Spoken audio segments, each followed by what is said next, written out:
आप सभी का बहुत बहुत धन्यवाद। सर्वप्रथम नीलकंठेश्वर महादेव की पावन धरती को मैं प्रणाम करता हूँ। साथ ही यहाँ पर आए हुए सभी सम्मानित भाइयों बहनों बुजुर्ग माताओं पितातुल्य वृद्धजनों बच्चों सभी को बहुत बहुत आभार। ओपी यादव जी ने बहुत अच्छा कार्यक्रम वितरण शिविर का यहाँ पर आयोजित किया, जिसमें हमारे साथ पूर्व आईएएस डॉक्टर ओम प्रकाश जी जिनकी बातों को भी आप सुन चुके हैं, पूर्व आईपीएस हरीश कुमार जी, हमको लगातार ताकत देने वाले लाल बहादुर जी, साथ ही हरदोई से आए हुए अरुण कुमार बाबा जी, उनके साथ आए हुए वर्मा जी और उनके साथ आए हुए सुबोध यादव जी, सीतापुर से आए हुए हमारे मोहित मिश्रा जी और उन्नाव से आए हुए सौरभ जी, हमारे बाराबंकी के जिलाध्यक्ष सतनाम जी और चौधरी साहब। हालांकि चौधरी साहब के नाम से हमको लगता मशहूर हो गए हैं, पूरा नाम किसी ने लिया नहीं। सभी को बहुत बहुत धन्यवाद ज्ञापित करता हूं कि आप सब लोग आए, एकत्र हुए, बात हुई। वैसे तो अंत में बोलने के फायदे भी हैं और नुकसान भी। फायदा यह है कि सबकी बात सुनने को मिल जाती है, नुकसान ये है कि सब कुछ हो चुका होता है, बोलने के लिए बहुत अधिक कुछ बचा नहीं होता है। लेकिन फिर भी मैं हरीश कुमार जी की बात से बात करना चाहूंगा कि 70 साल से देश के ये हालात क्यों। हम 70 साल से हैं, अब मेरी तो उम्र कम है, उतना वर्ष मुझे नहीं हुआ, लेकिन यहाँ जो 10 लोग हैं और जिन्होंने 70 पार कर लिया है, तो 70 साल से हैं, 75 साल से हैं, तो उनको तो स्वयं से ये एक बार पूछना चाहिए कि ये हमारे वास्तव में हालात क्यों। इस समस्याओं पे हम लगातार बात करते रहते हैं, निरंतर बात करते रहते हैं, हम परमानेंट करते रहते हैं। मुझे भी लगभग 20-21 साल से ऊपर हो गया। समाजवादी पार्टी की सरकार थी, दादरी आंदोलन हुआ, लोग समाजवादी से नाराज हो गए, उनको बहन भी थी, मैं भी बहुजन समाजवादी पार्टी की सरकार ले आए। फिर वो उनसे भी नाराज हो गए, वो फिर समाजवादी पार्टी की सरकार अखिलेश जी के नेतृत्व में ले आए, फिर वो उनसे भी नाराज हो गए, फिर वो बाबा जी को ले आए, अब फिलहाल दोबारा भी बाबा जी को ले आए। तो कहने को बाबा जी के पास मजदूर कम हो गया कि अब बहुत अच्छे से काम हो सकता है, सबकी समस्याएं खत्म हो जाए। पर 5 साल पहले की जो समस्या थी, क्या उसमें से किसी भी समस्या का कोई हल निकला? जब समर्थन मूल्य 1865 रुपए था, तभी 1100 में बिकता था। आज 2000 से ऊपर हो गया तो वो 100 रुपए और इधर बढ़ गया। आपको आपका मूल्य नहीं मिलता, फसलों का सही दाम नहीं मिलता। अभी किसान आंदोलन इतना बड़ा हुआ देश में, साल भर से ऊपर चला, अभूतपूर्व आंदोलन रहा, लेकिन असल में रास्ते में डॉक्टर साहब से कह रहा था वो आंदोलन तो जाटों का, इसमें कोई दो राय नहीं है कि वो जाटों का ही आंदोलन था। हम लोगों ने उसमें कितनी भागीदारी निभाई, कितना किया। हम गए, पूर्वांचल से या लोग गए या बिहार से लोग गए, और नहीं गए तो क्यों नहीं गए? तो या तो हम किसान नहीं हैं और या हमको अपनी ही सुविधाओं से कोई मोहब्बत नहीं है। तो सीधी सीधी भाषा में आपको बता रहा। जैसे देश में 3 सरकारें हैं, 2 मुद्दों पे संक्षिप्त बात करूंगा। देश में 3 सरकारें हैं, एक लोकसभा सरकार जिसमें प्रधानमंत्री जी बैठे हैं, एक आपकी विधानसभा सरकार जिसमें आपके जो है मुख्यमंत्री जी बैठे हैं, और एक ग्राम सभा सरकार जिसमें आप स्वयं बैठे हैं। हम ऊपर से बात करनी शुरू करते हैं, नीचे से बात करना क्यों नहीं शुरू करते? क्यों सबसे पहले हम विधायक से शुरू करते हैं, सांसद से शुरू करते हैं, हम ग्राम प्रधान से ही शुरू क्यों नहीं कर देते? आप रहते तो वही हैं। मुझे लगता है 26-27 योजनाएं ग्राम सभा में लागू होंगी। कुछ में परमानेंट एम्प्लॉई होंगे, कुछ नॉन परमानेंट एम्प्लॉई होंगे, कुछ सरकारी होंगे, कुछ गैर सरकारी होंगे। नरेगा मनरेगा का भी पैसा आता होगा। खुली बैठक, जैसे अभी सबने कहा कि मूल्य नहीं मिलता, क्या खुली बैठक कभी किसी ने करी है? इस ग्राम सभा में मैं हूँ, मुझे नहीं पता यहाँ प्रधान कौन है, लेकिन मैं ये बात यहाँ आपसे ही पूछना चाहूंगा कि आप लोग ने कभी खुली बैठक में हिस्सा लिया है? आइए साहब जानते होंगे खुली बैठक का प्रावधान होता है, बिना उसके कुछ नहीं होता। जो भी डीएम के पक्ष रहा वो जानता है, साइन बिना खुली बैठक के होता ही नहीं, पैसा निकलता ही नहीं, निकासी देंगे ही नहीं। तो डीएम के पास तो खजांची की पावर है, सारा पैसा उसी के पास है। वो प्रधान को देगा तभी जब सारे कोरम कंप्लीट होंगे।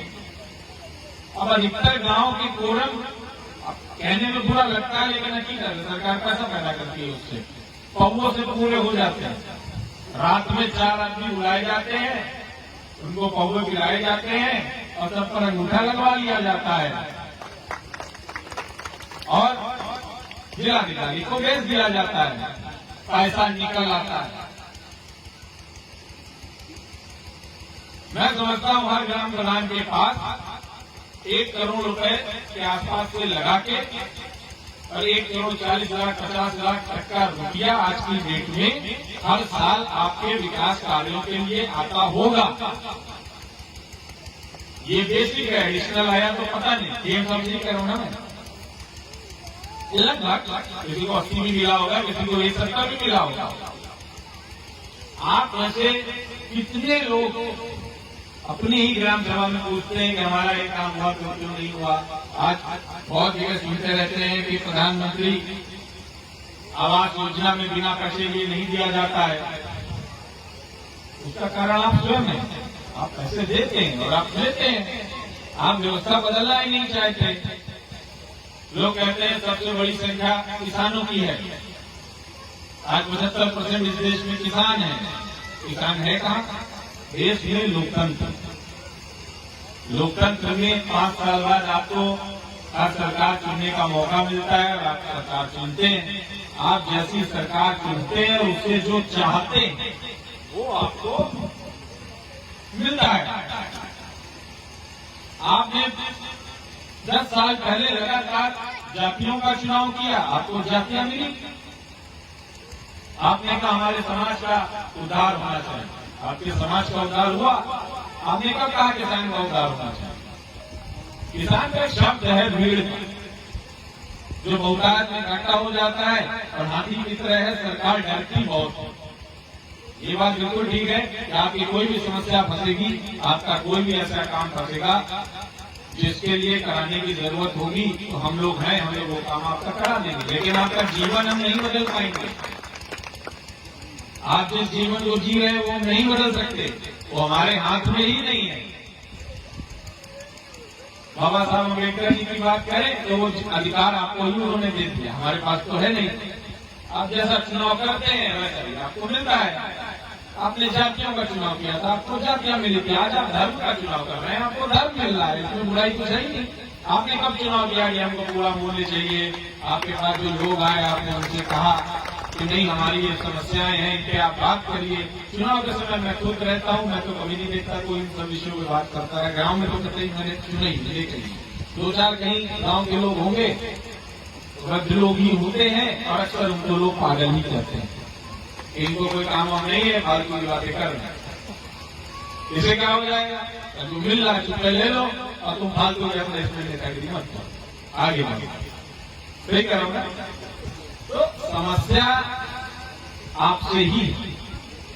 प्रशिक्षण शिविर का मतलब ये था कि आप लोग इसमें सम्मिलित होइए।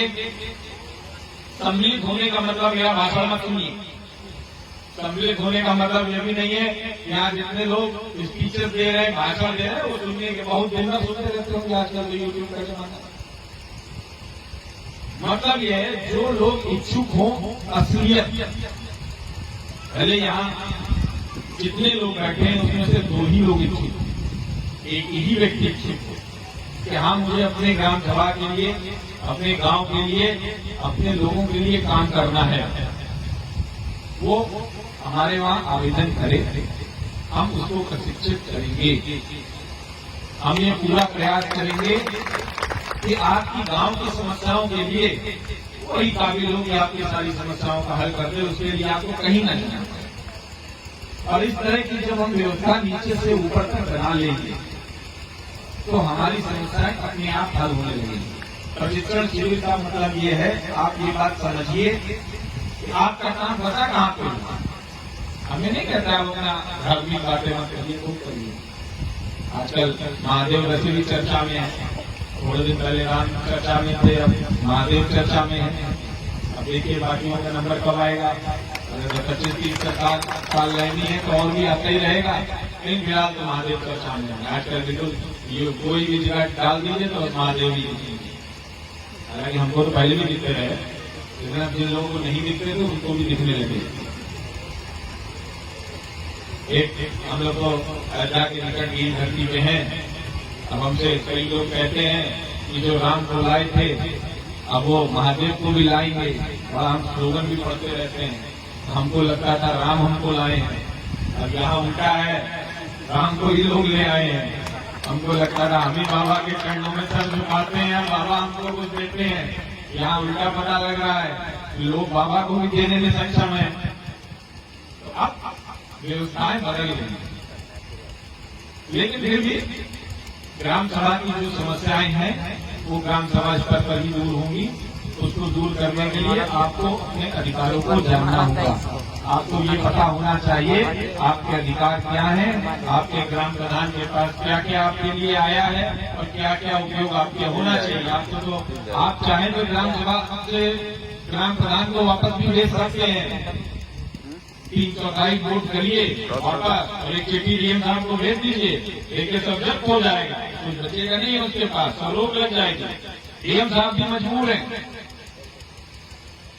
बेसिक समस्या में अन्ना हजारे जी के साथ जब आंदोलन में था तो हम लोग उस आंदोलन में इसलिए जुड़े और पूरे तन्मयता से लगे कि देश में एक बड़ी समस्या है, वो है भ्रष्टाचार, जिसके बाद आंदोलन के बाद होना बंद हो गया।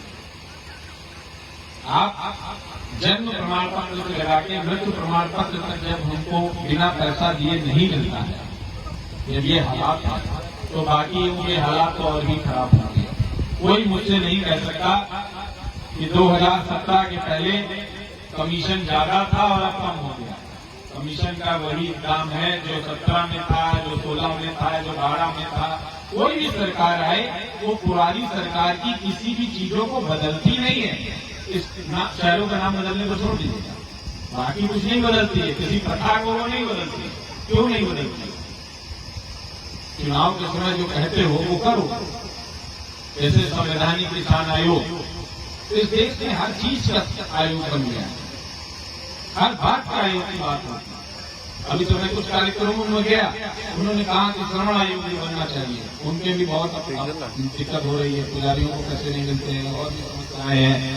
तो हमने कहा अच्छा ठीक है, ये भी बनना चाहिए, लेकिन किसान का भी बना दो, इसमें तो सब शामिल हो जाएंगे, वो छूटेगा ही नहीं। अरे जब पैसे ही नहीं देते हो किसी की मेहनत का, तो वो गरीब तो रहेगा रहेगा। और उस गरीब को दिन भर ये कहते रहते हो इनाम में ये ले लो, मुफ्त में ये ले लो, बदले में हमको सिर्फ वोट दो, फंसे रहो किसी तरीके से हमसे दूर। तो सीधा सीधा है, आप लोग अपने अधिकारों को समझिए, अपने चीजों को समझिए। देश में लोकतंत्र से ऊपर कुछ भी नहीं है, न कभी होगा। ये आपको भ्रम के रूप में दिखाया जाता है कि लोकतंत्र खत्म हो रहा है। लोकतंत्र कभी खत्म नहीं हो सकता, क्षमता नहीं है यहाँ किसी की। और अपनी चीजों को भी समझिए, समाज को समाज में समझिए। देखो जिस समाज में जैसे लगाव है वैसे कीजिए, लेकिन किसान बनिए। जब आप असल में किसान हो जाएंगे और एक दूसरे को किसान की नजरों से देखने लगेंगे और ये मानेंगे किसान ही हमारी जाति है, किसान ही हमारा धर्म है, आपकी समस्याएं अपने आप समाप्त हो जाएंगी। आप भी ऑस्ट्रेलिया के किसान की गिनती में आ जाएंगे, आप भी स्विट्जरलैंड के किसान की गिनती में आ जाएंगे, आप भी अमेरिका के किसान की गिनती में आ जाएंगे। अन्यथा मैं भी क्यों ना बैठ जाऊं किसी पद पर, आपको वो नहीं दे सकता जो आपका, क्योंकि आप वो चाहते ही नहीं है। आपकी चाहत जो है वो आपको मिलता है। तो लोकतंत्र में बड़ा सीधा है, आपको जो चाहिए वो आपको मिलेगा। हाँ, एक बार चुन लिया तो 5 साल उसको तो भाई देना पड़ेगा, उसके लिए कोई और विकल्प है नहीं। लेकिन चुनने के समय ठीक से चुनो। मैं यहाँ वोट का समय नहीं है, चुनाव चल नहीं रहा, किसी के लिए वोट मांगने आया नहीं हूँ। लेकिन ये जरूर कह रहा हूँ कि जब तक आप अपनी व्यवस्थाओं को खुद समझेंगे नहीं, जागरूक होंगे नहीं, टेक्नोलॉजी से जुड़ेंगे नहीं, वर्तमान समय के साथ चलेंगे नहीं, कोई तरह का उद्धार संभव नहीं है। और फिर एक ही उद्धार है, हम चलेंगे बाबा के चरणों में दर्शन करने और वहां से जो मिल जाए तब फिर अलग की बात, बाकी तो संभव हमारे हिसाब से है। तो इसलिए सभी का बहुत बहुत धन्यवाद। पहले से बहुत थक गए, देख रहा था मैं सोच रहा था सुनेंगे भी कि नहीं सुनेंगे 2-4-5 मिनट, लेकिन जो है बहुत बहुत आप लोग का आभार, धन्यवाद। मंच पे बैठे हुए सभी लोगों का आभार, धन्यवाद कि आप सब लोग आए और इसमें जुड़िए और प्रशिक्षित सच में हुए। हमने जो कहा ये प्रशिक्षण नहीं है, प्रशिक्षण असल में तब होगा जब आप उससे जुड़ेंगे। हम आपको रोज चीजों में बताते हैं। बहुत बहुत धन्यवाद। जय जवान जय किसान। ये नारा जोर से लगे, अगर ये नारा तब का है जब देश में अन्य नहीं था। जय जवान जय किसान। जय जवान